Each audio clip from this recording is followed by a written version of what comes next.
O que é sopro no coração?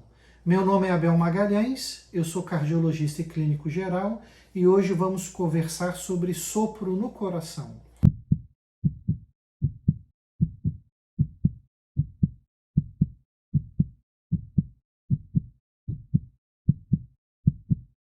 O sopro no coração é um ruído, é um som diferente que quando usamos esse aparelho daqui, o estetoscópio, para auscultar o tórax, o peito, o coração do paciente, esse tipo de som diferente, fora do habitual, é percebido.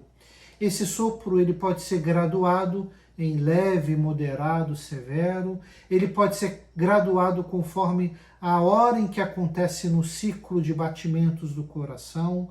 Ele pode ser graduado conforme a localização em que ele está no tórax. Então tem uma série de detalhes que a gente pode levantar sobre esse sopro. Mas o mais importante para as pessoas em geral saberem é que tem dois tipos básicos de sopro.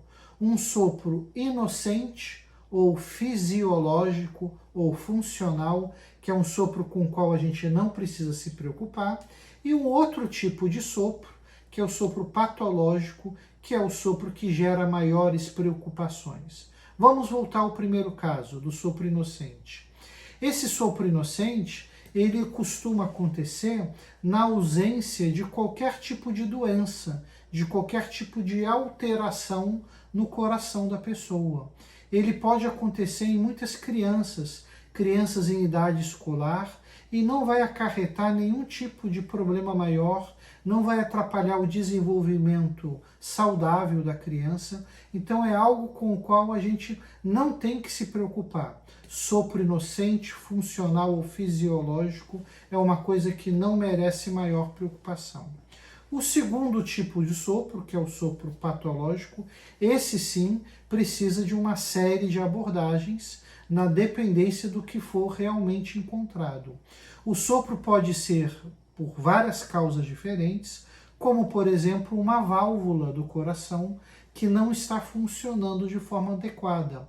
Às vezes a válvula ela não abre o suficiente, o sangue tem dificuldade de atravessar essa válvula e aí surge um barulho diferente, que é o barulho do sopro. Em outros casos, o que a gente observa? A gente observa um defeito congênito. Duas cavidades que normalmente não se comunicavam têm um pequeno furo, tem uma pequena comunicação. E a passagem do sangue de um lado para o outro, que normalmente não deveria existir, pode também causar esse som diferente, que vai ser um sopro no coração. Dor no peito, falta de ar, palpitações, fraqueza, desmaio, qualquer tipo de sintoma, de sinal no coração, na parte cardiovascular, merece avaliação se é uma criança muito pequena pelo seu pediatra ou se é uma criança maior, já pelo cardiologista adulto, para poder detectar se tem alguma coisa por trás do sopro ou não. Se a gente não encontra nada, é o sopro inocente. Não se preocupe com ele. Se a gente encontrar alguma coisa, é o sopro patológico. Cada um vai necessitar de um tipo de tratamento, diagnóstico, abordagem diferente. Converse com o seu cardiologista sobre isso.